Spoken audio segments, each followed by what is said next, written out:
CBSE board के exam के point of view से जो चैप्टर नंबर 13 है, न्यू सिलेबस के अकॉर्डिंग बायोडाइवर्सिटी एंड कंजर्वेशन, तो उसके जितने भी इम्पोर्टेंट क्वेश्चन हैं, ठीक है, उनके बारे में इस वीडियो में डिस्कशन होगा डिटेल में। तो वीडियो थोड़ा सा लंबा होगा, लेकिन ये ज़रूर है, ये बिल्कुल 100% है कि अगर आप ये वीडियो पूरा देख लेंगे तो जितने भी क्वेश्चन बनने के चांसेस है लगभग वो सारे मैं इसमें कवर करूँगा।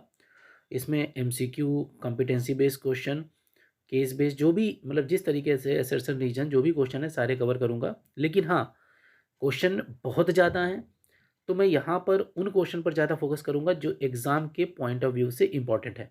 बाकी चैप्टर आपको अगर लर्न है तो बहुत सारे क्वेश्चन ऐसे आएंगे जो आपको मालूम होंगे, लेकिन जो इंपॉर्टेंट क्वेश्चन है उनको ज़रूर मैं कवर करूँगा। तो चलिए, पहले जो क्वेश्चन आपको दिख रहा है, name the 3 important component of biodiversity. इसमें जेनेटिक डाइवर्सिटी, स्पीसीज डाइवर्सिटी और इकोलॉजिकल डाइवर्सिटी, ये बेसिक क्वेश्चन है। इसके बाद अगला क्वेश्चन है, how do ecologist estimate the total number of species present in the world. तो इसमें रॉबर्ट मेयर ने बताया था, यहाँ से एमसीक्यू बन सकता है। और उन्होंने बताया था कि कितने अभी तक स्पीसीज खोजी जा चुकी हैं, 1.5 मिलियन, और कितनी अभी टोटल हैं, वन लगभग नियर अबाउट 7। तो उसके बारे में है। मैंने फिर से कहा है कि मैं डिटेल में उन्हीं क्वेश्चन को डिस्कस करूंगा जो मुझे इंपॉर्टेंट लग रहे हैं, बाकी ये क्वेश्चन आपको मालूम होंगे। अब जैसे क्वेश्चन नंबर आप 3 देख रहे हैं, ये वाला, तो ये क्वेश्चन आप बोर्ड में कई बार आ चुका है, ठीक है। ये तो इस जैसे जो क्वेश्चन आ चुके थे ना, उनके चांसेस ज़्यादा रहते हैं रिपीट होने के। क्वेश्चन है, right any 3 hypothesis put forth by the ecologist explaining the existence of greater biodiversity in tropical region than the temperate region। बेटा ये इंपॉर्टेंट है। देखिए, अगर आप लोगों को पूरा डिटेल में डिस्कस किया होगा तो ये हमारा जो इक्वेटर होता है, ठीक है, इक्वेटर के नियर अबाउट यहाँ पर जो होते हैं वो ट्रॉपिकल रीजन होता है, टेम्परेट यहाँ पर होता है। तो वो पूछ रहा है कि इस जोन में ये जो आपका रीजन है, दैट इज़ द ट्रॉपिकल, यहाँ पर स्पीसीज डाइवर्सिटी क्यों ज़्यादा है एज़ कम्पेयर टू टेम्परेट। तो इसका सिंपल सा आंसर ये है कि यहाँ पर एक तो सन की लाइट जो है वो पोल पर डायरेक्ट नहीं पड़ती है, बट इन रीजन में ज़्यादा लाइट पड़ती है, जिससे प्रोडक्टिविटी ज़्यादा होती है। दूसरा, इन रीजन में जो चेंजेस हुए हैं वो कम हुए हैं। ओके, तो ये जो 3 पॉइंट आपको दिख रहे हैं, आप वीडियो को पॉज करके भी देखिएगा। मैंने बताया ना, बहुत सारे क्वेश्चन है बेटा, पूरे वीडियो में कवर करने हैं। तो मैं मेन मेन चीज़ें बता रहा हूँ, बाकी आप जो कैसे आपको लिखना है बोर्ड में उसके आंसर दिए गए हैं। तो ये तीनों चीज़ें 3 पॉइंट में आप अपना आंसर कंप्लीट करेंगे। ये इंपॉर्टेंट है क्योंकि ये बोर्ड में पूछा जा चुका है, मैं बता रहा हूँ आपको, ठीक है। पहले से आगे की तरफ बढ़ते हैं। जो अगला क्वेश्चन आपको दिख रहा है, what is the significance of slope of regression. ये भी क्वेश्चन बहुत इंपॉर्टेंट है इस बार, मतलब ये हर साल आने के चांसेस रहते हैं, ठीक है। स्पीसीज एरिया रिचनेस से ये कर्व दिया रहता है, ठीक है, आपके बुक में है इस तरीके का, तो इसको जरूर देख लीजिएगा। इससे क्वेश्चन हर बार आने के चांसेस रहते हैं। क्या है, slope of regression in a species area relationship indicate that species richness decreases with decrease in area. इसमें यह बताया गया, जैसे जैसे मान लीजिए आप किसी एरिया में जा रहे हैं, तो आप जैसे आगे बढ़ते जाएंगे स्पीसीज़ के नंबर भी बढ़ते जाते हैं, ठीक है। तो वही इससे रिलेटेड है, लेकिन एक एरिया के बाद में स्पीसीज़ के नंबर जो होते हैं वो क्या होते हैं, रिपीट होते हैं, वही बता रहा। तो इसमें रिग्रेशन कोएफिशिएंट जेड की वैल्यू 0.1 से 0.2 दी गई regardless of the taxonomic group या रीजन। ये बेटा जेड की वैल्यू भी पूछते हैं, जेड क्या है ये भी पूछते हैं। आगे अभी बहुत सारे से क्वेश्चन आएंगे जिसमें आप देखोगे, तो ये दिमाग में रखिएगा। However, when very large area like the entire continent is analyzed, it was found that slope of line is much steeper with z value, और इसकी रेंज 0.6 से 1.2 हो जाती है। क्यों? क्योंकि जो अब जैसे बड़े ग्लोबल एरिया पर आप जाओगे तो आपको स्पीसीज रिपीट होने लगती है, तो इसलिए जो है लाइन कैसे हो जाती है, स्टीपर हो जाती है। ये भी क्वेश्चन आप जरूर लर्न कर लेना, वेरी वेरी इंपॉर्टेंट, मैं बता रहा हूँ, इसके चांसेस हमेशा रहते हैं। ओके, देन इसके बाद में अगला है, what are major cause of species losses in geographical region. तो क्या कारण है, तो इविल क्वार्टर हैं, ये 4 चीज़ें बताई गई, habitat loss, over exploitation, alien species invasion और कोएग्जिस्टेंस। ये पूछा जा सकता है। अगला क्वेश्चन है, how is biodiversity important for ecosystem. हमारे इकोसिस्टम के लिए बायोडाइवर्सिटी क्यों इंपॉर्टेंट है। देखिए, बायोडाइवर्सिटी का मतलब ही ये होता है कि डिफरेंट लाइफ फॉर्म्स, ठीक है, अब जब बहुत ज़्यादा वेरिएबिलिटी होगी, बहुत सारी different species in particular area में बेटा होंगी, तो वो जो इकोसिस्टम होगा वो स्टेबल होगा। ठीक है, आप सोचते हो जैसे मान लीजिए रेगिस्तान है, 2 ही स्पीसीज हैं, तो क्या सर्वाइव कर पाएंगी? नहीं कर पाएंगी। जहाँ ज़्यादा स्पीसीज होंगी वही सर्वाइव कर सकती हैं। तो इस क्वेश्चन को आप पॉज करके देख सकते हैं। हाँ, अगला जो क्वेश्चन आपको 7 दिख रहा है, मैं आपको बता रहा हूँ जो इंपॉर्टेंट क्वेश्चन है उन्हीं के बारे में मैं डिटेल में डिस्कस करूंगा, बाकी क्वेश्चन बढ़ा के आगे बढ़ूंगा। जो आपको ये दिख रहा है सेक्रेड ग्रुप क्या होते हैं, व्हाट इज द रोल, ये भी बहुत इंपॉर्टेंट क्वेश्चन, ये भी कई बार बोर्ड में पूछा गया है। देखिए, जिन पर वेरी इंपॉर्टेंट लगा रहा हूँ उनको जरूर देख लीजिएगा। ठीक है, सेक्रेड ग्रुप का मतलब मैं अगर बहुत ईजी लैंग्वेज में बताऊँ तो इसका मतलब होता है जैसे जो कुछ ऐसे क्षेत्र होते हैं जनजाति जहाँ पर लोग पुराने पेड़ पौधों को पूजते हैं, मानते हैं। ठीक है, वही होते हैं sacred group are forest patches for worship in several part of India. All the tree and wildlife in them are venerated and give total protection. इनको प्रोटेक्ट किया जाता है, मतलब ये लोग पेड़ को भगवान मानते हैं, समझ रहे हैं, तो उनको काटने आटने नहीं देते हैं। They are found in Khasi and Jaintia hills in Meghalaya western Ghat region. तो ये सारी चीज़ें देख लेंगे कहाँ कहाँ पर ये पाए जाते हैं। जो ट्राइबल्स होते हैं, do not allow any one two cut even a single branches, काटने नहीं देते इन प्लांट को, जो ट्राइबल्स होते हैं। ठीक है, तो इसका यहाँ से क्वेश्चन कई टाइप का बना कि सेक्रेड ग्रुप क्या है, इनकी इंपॉर्टेंस क्या है, ठीक है, इनको क्यों कंजर्व किया गया है, तो ये सारी चीज़ें यहाँ से पूछी जा सकती हैं। अगला क्वेश्चन जो आपको दिया question number 8, among the ecosystem services are control of flood and soil erosion, how is this achieve by biotic component of ecosystem. ये बेसिक क्वेश्चन है, इसमें बहुत ज़्यादा इंपॉर्टेंट नहीं है। Then after the species diversity, हाँ ये क्वेश्चन एक बार आ चुका है बोर्ड में 2-3 बार, ये question number 9, the species diversity of plant is much less than that of animal. पूछा गया है स्पीसीज जैसे जो प्लांट की डाइवर्सिटी है वो एनिमल के कंपैरिजन में क्यों कम है, मतलब एनिमल ज़्यादा है प्लांट कम है, ये क्यों? तो बेटा उसके कई रीजन है। देखिए, हम जैसे प्लांट हैं, हम प्लांट को कहीं से भी काट देते हैं क्योंकि वो भाग नहीं सकते हैं, लेकिन एनिमल को आप जैसे बहुत से एनिमल है वो प्रोटेक्ट कर सकते हैं, भाग सकते हैं, प्रीडेटर, हर प्रीडेटर उनका शिकार नहीं कर सकता है, समझ गए। हम लोगों के पास नर्वस सिस्टम है, हम लोगों के पास सेंसेशन है, हम लोग खतरा समझ के इधर उधर जा सकते हैं। तो ये सारे रीजन दिए गए, ये क्वेश्चन बोर्ड में पूछा गया है।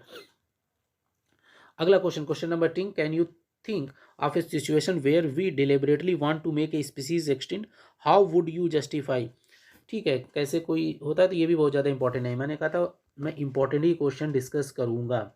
अब बेटा कुछ मल्टीपल चॉइस सेक्शन आ जाते हैं जो, ठीक है, ये जो पहला सेक्शन था ये एनसीईआरटी बेस्ड सेक्शन था, एनसीईआरटी से क्वेश्चन आ जाते हैं। अब जो आपको ये एमसीक्यू दिख रहे हैं, तो बेस्ट बेटा ये रहेगा, मैं एमसीक्यू की प्रैक्टिस तो आपको करा सकता हूँ, मैं बता भी रहा हूँ, तो जल्दी से इसको सेक्शन को कंप्लीट करते हैं एमसीक्यू सेक्शन में। ठीक है, जैसे पहला क्वेश्चन दिया गया है कि which one of the following pair of organism are exotic species introduce in India, मतलब भारत में, इंडिया में जो एक्सोटिक मतलब होती है बाहरी स्पीसीज हैं। ठीक है, तो कौन सा इसमें जो बाहरी स्पीसीज हैं, ये क्वेश्चन भी पूछा गया है कई बार। ठीक है, एमसीक्यू आई थिंक आ जाते हैं, तो इसका जो आंसर है मैं टाइम वेस्ट नहीं करूंगा, पहले का है लैंटेना कैमरा और वाटर हाइसियंथ। अगला है question number 2, which one of the following is not observe in biodiversity hot spot. ठीक है, तो इसका आंसर क्या है, लेसर इंटर स्पेसिफिक कंपटीशन। ठीक है, टाइम वेस्ट नहीं करेंगे। थर्ड क्वेश्चन है which one of the following is example of एक्स-C2। बेटा ये बहुत क्वेश्चन आता है, देखिए ये दिमाग में रखिएगा, एक्स-C2 और इन-C2 ये बिल्कुल मत छोड़िएगा, इससे हर एवरी ईयर क्वेश्चन बनने के चांसेस रहते हैं कि एक्स-C2 क्या है, इन-C2 क्या है। ठीक है, तो इसका जो थर्ड का आंसर है वो आपका है सीड बैंक। ठीक है, तीसरा बी आंसर है। इसके बाद क्वेश्चन नंबर 4 पर आते हैं, थोड़ा मैं जल्दी इसलिए कर रहा हूँ कि मुझे सब कवर करना है इसलिए।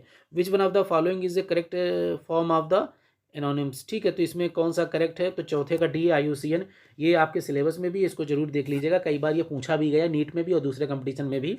तो international union for conservation of nature and natural resources. Question number 5, collection of a plant and seed having diverse alien of all gene of copy, that is not important, but इसका जो answer है वो fifth का B है, germplasm. 6 question, biodiversity of a geographical region represent, ये अच्छा question है। ठीक है, तो इसका आंसर हो गया बी। मैंने फिर कहा मैं बेटा ज़्यादा टाइम नहीं लगा रहा हूँ, क्विक रिवीजन करा रहा हूँ, वीडियो को रोक के आप देख सकते हैं बीच बीच में। ठीक है, मैं आंसर सहित कराते जा रहा हूँ। अगला है which of the following countries has the highest biodiversity. हाँ, ये पूछा जा सकता है, तो इसका आंसर है साउथ अमेरिका। ठीक है, साउथ अमेरिका में। ठीक है, उसके बाद अगला है question number 8, which of the following is not A causes for loss of biodiversity. तो बायोडाइवर्सिटी लॉस का कारण क्या नहीं, तो keeping animal in zoological park, ये नहीं, बाकी और किसी भी तीनों तरीके से बायोडाइवर्सिटी को लॉस हो सकता है। Okay, next question number 9, which one of the following is not A invasive alien species in India. ठीक है, तो इसका आंसर आपका कौन हो गया, साइनोडॉन हो गया। ओके, आंसर नंबर 20 हो गया, सॉरी 9 का बी। क्वेश्चन नंबर 10 है, where among the following will you find pitcher plant. तो पीचर प्लांट कहाँ पर पाया जाता है, ये नहीं आएगा फिलहाल, लेकिन rain forest of north east India आप देख लीजिएगा, ये नहीं है। ठीक है, इसके बाद अगला क्वेश्चन है, which one of the following is not a major characteristic feature of biodiversity hotspot. ये अच्छा क्वेश्चन है। देखिए एक चीज़ और आपको बता रहे, जो एनसीईआरटी एग्जाम्पलर के क्वेश्चन इनको जरूर देख लीजिएगा, बोर्ड इनके क्वेश्चन उठा लेता है कभी कभी।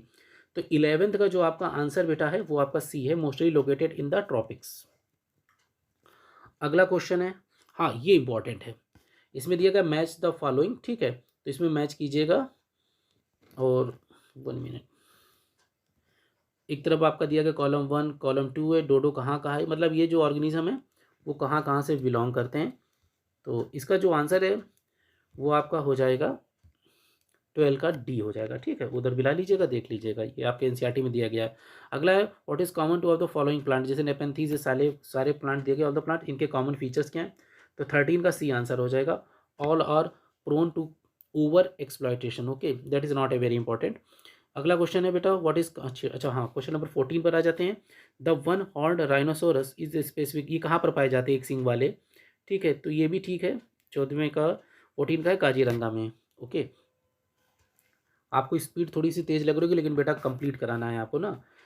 Among the animal group given below, which one appear to be more vulnerable to extinction। हाँ, इसमें से कौन सा है जो मतलब बहुत जल्दी से एक्सटिंक्शन होने वाला है। ठीक है, तो 15 का जो आपका है एम्फीबियंस हैं। Okay, next question number 16, which one of the following is a endangered plant species of India. देखिए ये बहुत ज़्यादा चांसेस रहते हैं कि आपसे ये पूछ सकते हैं कौन स्पीसीज इंडेंजर्ड है या कौन एक्सटिंक्शन पर होने वाली, ये लेटेस्ट क्वेश्चन होते हैं, तो इनसे चांसेस ज़्यादा रहते हैं। 16 का आंसर हो गया, ऑल द सभी हैं जितनी भी हैं, तो डी हो गया। ये जैसा इंपॉर्टेंट क्वेश्चन है, याद रखिएगा। व्हाट इज कॉमन, इन सब में क्या कॉमन है। ठीक है, तो इन सब में कॉमन क्या है, all the species are neither threatened nor indigenous. ये तो मतलब ये ना तो डेंजर्ड में आ रही हैं और ये इंडिया की स्पीसीज भी नहीं है। ओके, तो क्वेश्चन नंबर 17 तक होगा। देखिए जो जो मैं क्वेश्चन आपको इंपॉर्टेंट बता रहा हूँ उन पर जरूर फोकस कीजिएगा। अगला क्वेश्चन है, की stone species deserve protection because, ये इंपॉर्टेंट क्वेश्चन है। ठीक है, तो रिवर पॉपेट हाइपोथेसिस जो दी थी उसमें ये चीज़ दी गई है, तो 18 का डी हो गया, play an important role in supporting other species. Question number 19 बेटा आपका है, which of the following statement is correct. देखिए इस टाइप के क्वेश्चन में बेटा आप ये जरूर देख लेना कि करेक्ट लिखा है या यहाँ पर थोड़ा सा इनकरेक्ट भी लिख देते हैं और आपका माइंड करेक्ट देख लेता है। तो 19 का ऑप्शन आपका हो गया सी हो गया, Steller sea cow is a extinct animal. Okay, तो करेक्ट पूछा गया, ये करेक्ट है।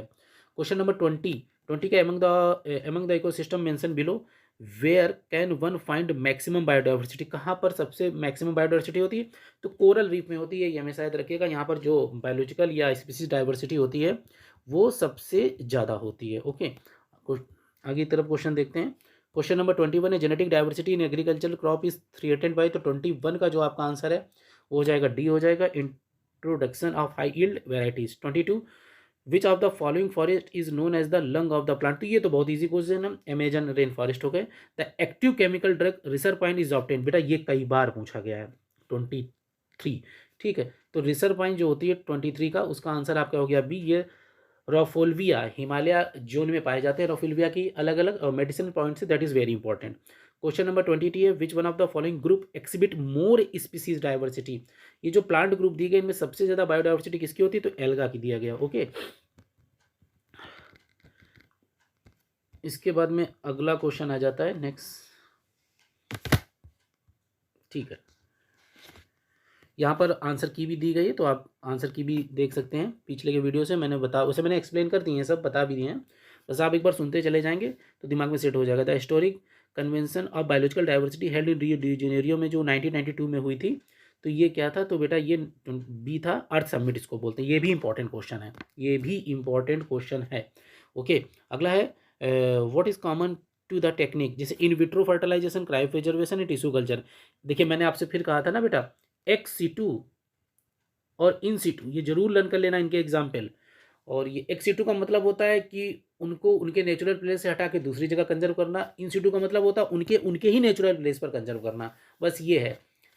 ठीक है, तो इसमें जो आंसर 26 का दिया गया है वो आपका बी है। ये सब एक्स सीटू है, उनके मतलब नेचुरल प्लेस से हटा के उन ऑर्गेनिज्म को किसी दूसरी जगह पर कंजर्व करना। तो ये आपका एमसीक्यू सेक्शन भी इस तरीके से कंप्लीट हो जाता है। एमसीक्यू सेक्शन के बाद में ये आपके रीजन एसेशन का सेक्शन है। बेटा ये रीजन एसेशन का जो सेक्शन है, मैं इसको ऐसे स्क्रॉल करके रोक दे रहा हूँ। ठीक है, इसको आप देख लीजिएगा एक एक करके। ठीक है, ट्रॉपिकल रेन फॉरेस्ट और डिसअपियरिंग, इनको अपनी जरा जब आपकी थ्योरी प्रिपेयर होगी तो उसके बाद देखिएगा। मैं थोड़ा से थोड़ा इसको कर दे रहा हूँ, स्क्रीनशॉट लेके इनको सॉल्व करना, क्योंकि रीजन एसेशन आपको अगर रीजन मालूम है, एसेशन मालूम है, तो उसके बेस पर आप फाइंड आउट कर सकते हो। तो इसमें मैं टाइम नहीं दूंगा। ओके, इसके बाद में अब अगला जो सेक्शन तैयार हो रहा है ये आपका, और ये रीजन एसेशन के बेटा सारे आंसर दिए गए हैं, आंसर आप देख सकते हैं। ठीक है, स्क्रीनशॉट लेके आप टैली कर सकते हैं। ओके, अब जो ये सेक्शन स्टार्ट हो रहा है ये केस बेस्ड क्वेश्चन का है। तो इन क्वेश्चन पर मैं आपको कुछ कुछ क्वेश्चन बताते जा रहा हूँ जल्दी जल्दी। जैसे स्पीसीज एरिया वाले जो भी क्वेश्चन है बेटा इस ग्राफ के, देखिए जो न्यू मॉडर्न एजुकेशन पॉलिसी उसके अकॉर्डिंग जो केस बेस्ड क्वेश्चन है उनके चांसेस हमेशा ज़्यादा रहते हैं। तो ये जैसे ये क्वेश्चन कई बार पूछा गया, मैं आपको बता दे रहा हूँ। तो इस क्वेश्चन से कंप्रोमाइज़ मत कीजिएगा, वेरी इंपॉर्टेंट सेक्शन में मैं डाल रहा हूँ इस क्वेश्चन को। ओके, बिल्कुल कंप्रोमाइज़ मत कीजिएगा। ये जो स्पीसीज एरिया रिचनेस कर्व है, पहला क्वेश्चन था, ये कर्व किसने दिया? ठीक है, इस कर्व में जो ये आपको दिख रहा है इनका मतलब क्या है?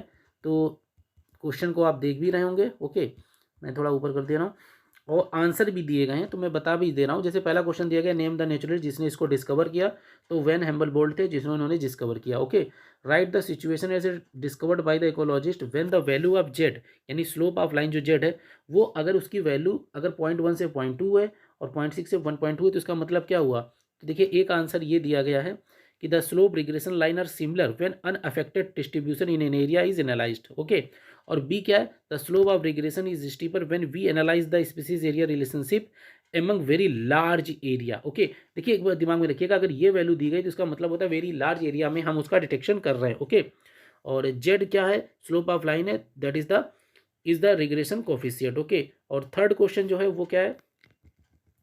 Third question, when would the slope of line be become steeper, जो आपकी बी लाइन बेटा दी गई है ऊपर इस डायग्राम में देखिएगा। ठीक है, ये आपकी ए है, ये बी है। अगर कह रहा है बी लाइन स्टीपर हो जाए तो फिर क्या होगा? ओके, तो बी लाइन अगर स्टीपर हो गई तो मतलब क्या हो जाएगा कि द स्पीसीज रिचनेस मतलब ज़्यादा रिचनेस हो जाएगी, और इसका रेंज क्या हो जाएगा? 0.6 से वही 1.2 के बीच आ जाएगा। ओके, अगला क्वेश्चन की तरफ हम लोग प्रोसीड करते हैं। मैंने ये भी बताया ये आपके एनसीईआरटी में दिया गया है बेटा, यहाँ पर वर्टिब्रेट, इनवर्टिब्रेट और प्लांट का दिया गया है। ठीक है, डिस्ट्रीब्यूशन कितना अर्थ में है। तो जैसे इसमें दिया गया है कि ये फंजाई इतने पार्ट में है, ये सारी जो वैल्यू दी गई हैं, तो उसके बिहाफ पर क्वेश्चन यहाँ पर पूछा गया है। ठीक है, तो which group of plant are more endangered, जैसे लाइकेन हो गए। ओके, इसका आंसर ये है। विच आर मॉसेस या फर्न, तो बताने तो mosses are fern are few. ठीक है, how do fungi that are heterotroph sustain themself as a large population, तो फंजाई क्यों ज़्यादा है? क्योंकि फंजाई हेट्रोट्रॉप्स होते हैं ना बेटा, able to sustain themself large population because their wider adaptability to change environment, मतलब वो बदलते इन्वायरमेंट के अकॉर्डिंग अपने आप को ढाल भी लेते हैं। ठीक है, और हर जगह से अपना न्यूट्रिशन ले लेते हैं, इसलिए ज़्यादा वो नंबर में है। Okay, which group of plant is more advance and which one is most primitive, most advance group तो देखिए एंजियोस्पर्म है जो आजकल चल रहे हैं फ्लावरिंग प्लांट। ओके, और मोस्ट प्रिमिटिव मतलब सबसे पुराने कौन है? वो आपके फंजाई हो गए। तो ये भी अच्छा क्वेश्चन है, इनको आप देख सकते हैं। इसके बाद में वेरी शॉर्ट सेक्शन स्टार्ट होता है, इसमें से जो रिपीटेड क्वेश्चन मैं उनको बता रहा हूँ। जैसे आप क्वेश्चन नंबर 3 की तरफ देख सकते हैं, India is more than 50,000 strain of rice, mention the level of biodiversity it represent. हाँ, तो राइस की मतलब 50,000 वेराइटी हैं। ओके, और उसके बाद में जेनेटिक डाइवर्सिटी है। ठीक है, ये चलिए आगे क्वेश्चन देखते हैं। हाँ, अब जैसे मैं इसी टाइप के क्वेश्चन की बात करता हूँ, ये उन्होंने ग्राफ दे दिया बेटा, यहाँ पर आपकी जब एनसीईआरटी उठाएंगे तो ये वैल्यू दी गई है कि ये किसका, ये कौन सा यहाँ पर ऑर्गेनिज्म है, तो ये इंसेक्ट है, समझ गए? ये इंसेक्ट है। और बी आपका क्या? मोलस्का। इंसेक्ट किसमें आते हैं? आर्थ्रोपोडा में आते हैं, सबसे लार्जेस्ट फाइलम है, और मोलस्कन्स आपका सेकंड लार्जेस्ट फार्म है। तो इस क्वेश्चन के चांसेस ज़्यादा रहते हैं, और ये हमेशा याद मतलब आपके दिमाग में होना चाहिए। तो ये 3 डायग्राम दिए गए हैं, आपको जरूर मालूम होने चाहिए, हर साल इनके आने के चांसेस रहते हैं। देन आफ्टर आगे की तरफ बढ़ते हैं। देखिए फिर वैसा ही क्वेश्चन आ गया, क्वेश्चन नंबर 7। मैंने आपको बताया था इसको बिल्कुल कंप्रोमाइज़ मत कीजिएगा। रिपीटेड क्वेश्चन मैं आपको नहीं बताऊंगा, जो रिपीट क्वेश्चन ऊपर से आ रहे हैं वो नहीं बता रहा हूँ। ये देखिए वैसे फिर वही ग्राफ वाला आ गया, मैंने बताया क्वेश्चन नंबर 8। इसके बाद में what is mass extension, okay, what is meant by alien species. Alien species का मतलब होता है foreign species. Why is genetic variation important, ठीक है, रफेलविया देख सकते हैं आप। Question number 13, according to David Tilman, greater the diversity greater the productivity. तो agricultural field like wheat field या paddy field which are example of monoculture practice, ठीक है ये। What is difference between endemic and exotic. Endemic का मतलब क्या होता है, नेचर मतलब अपने देश की, एक्जोटिक मतलब बाहर हो गया। क्वेश्चन नंबर 15, वेस्टर्न घाट में ज़्यादा एम्फीबियन है एज कम्पेयर टू ईस्टर्न घाट। तो इसका क्या है, in fact the western Ghat have a greater species diversity. इसके बाद में रेड डेटा बुक क्या है, रेड डेटा बुक में सारी इंडेंजर्ड या वर्नेबल थ्रेटेंड स्पीसीज के बारे में बताया गया है। IUCN मैं अभी बता दे रहा हूँ। हाँ, ये इंपॉर्टेंट क्वेश्चन बनता है, रामसर साइट क्या है बेटा, ये पूछा भी गया है। तो Ramsar site are conserve wetland which are of international important. देखिए ये वो प्लेस होते हैं जहाँ पर अपने देश मतलब जो अपना कंट्री है उसका तो अथॉरिटी रहता है, लेकिन दूसरे कंट्री का भी रहता है, तो इसलिए इंटरनेशनल ये जोन्स होते हैं, कंजर्व्ड इंटरनेशनल जोन, ये याद रखिएगा। ये बहुत बार भी पूछा गया कि व्हाट इज रामसर साइट और इंडिया में क्या है, तो आगे भी आएंगी। क्रायो प्रिजर्वेशन का मतलब क्या होता है, क्रायो प्रिजर्वेशन में हम किसी भी चीज़ को मतलब जैसे आपके गैमेट हो गए इनको हम लोग प्रिजर्व करते हैं।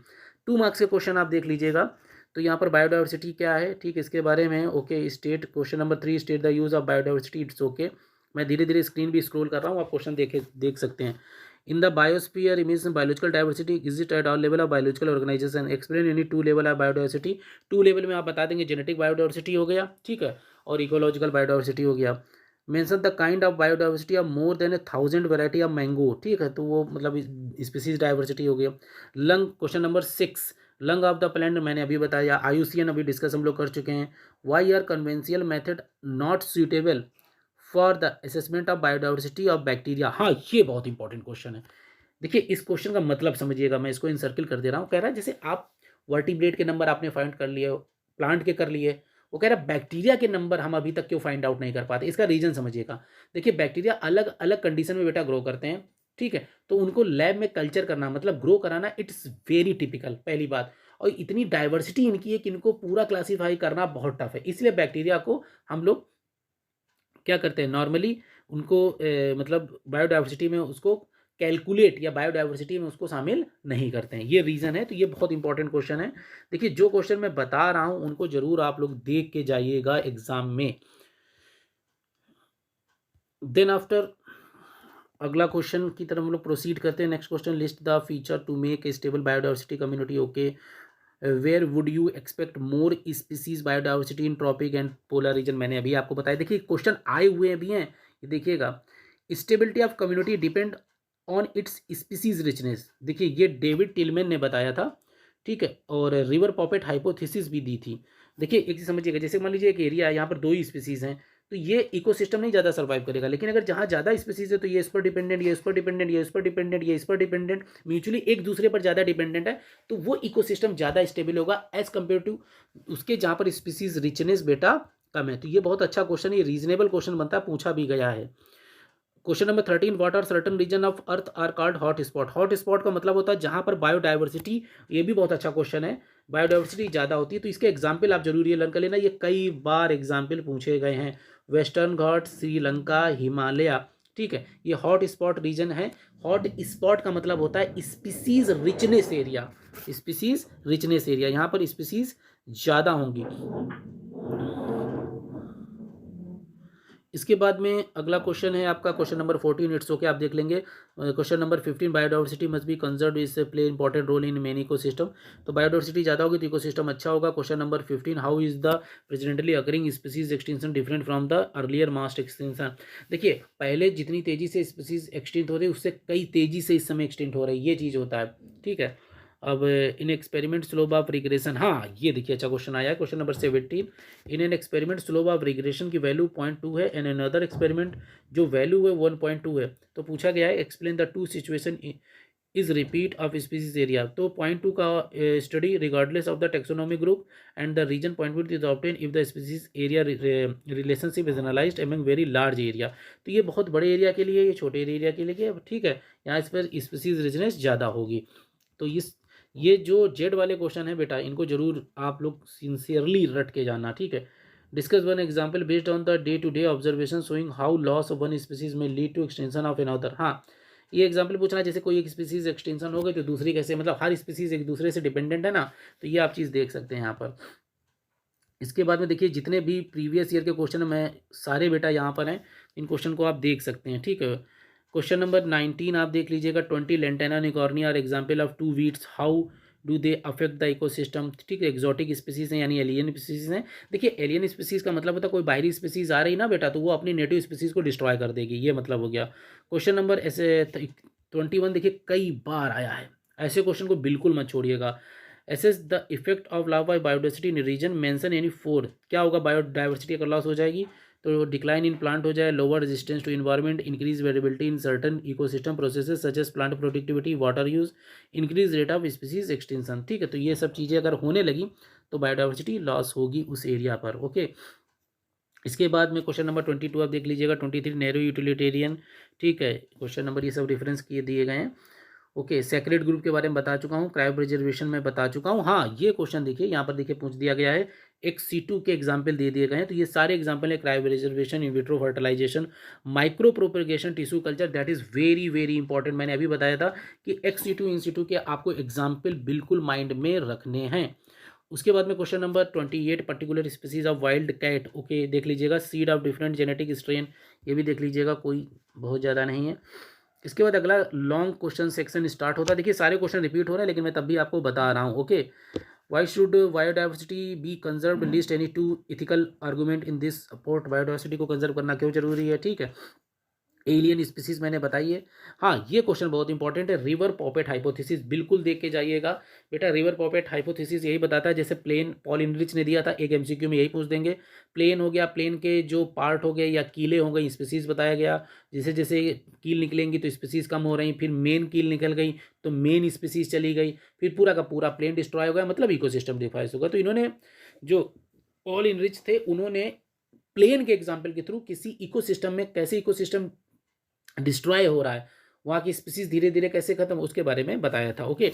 इसके बाद में मैंने आपको स्पीसीज एरिया रिचनेस कर्व के बारे में ऑलरेडी बता रखा है बेटा, ये जरूर आप देख के जाइएगा इस बार, मुझे लग रहा है, ठीक है, कि that is very important question, बिल्कुल अपने माइंड में रखिएगा, ओके।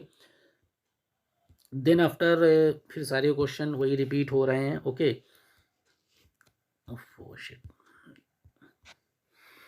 लॉन्ग क्वेश्चन मैं आपको बता चुका हूँ, हाँ। इसके बाद इन ये बेटा question number 7 that is also very important. यहाँ पर एक C2 इन विट्रो सारे एग्जाम्पल दिए गए, मैं यार बार बार कह रहा हूँ इनको बिल्कुल कंप्रोमाइज़ मत करना, ठीक है। देन आफ्टर फिर वही हो गया इन situ। उसके बाद में फिर long answer very long question आ गया, ट्रॉपिकल। देन यहाँ पर वही क्वेश्चन दिए गए हैं दोबारा, अगेन अगेन रिपीट है ना, शॉर्ट है, वेरी शॉर्ट, तो उनको मैं देखिए। स्पीसीज एरिया ये जो कर्व है कई बार आया, मैंने आपसे कहा इसको बिल्कुल आप देखिएगा जाइएगा। ये सेल्फ असेसमेंट का 30 मार्क्स का है। जरा मैं स्क्रीन को थोड़ा सा धीरे करके दिखा रहा हूँ, तो आप क्वेश्चन एक बार चेक कर लीजिएगा, स्क्रीनशॉट ले लीजिएगा और अपना असेसमेंट कीजिएगा कि आपको कितने क्वेश्चन इसमें से मालूम हो रहे हैं, ओके। और ये आंसर भी दिए गए, असेसमेंट के बाद में आप आंसर भी देख सकते हैं।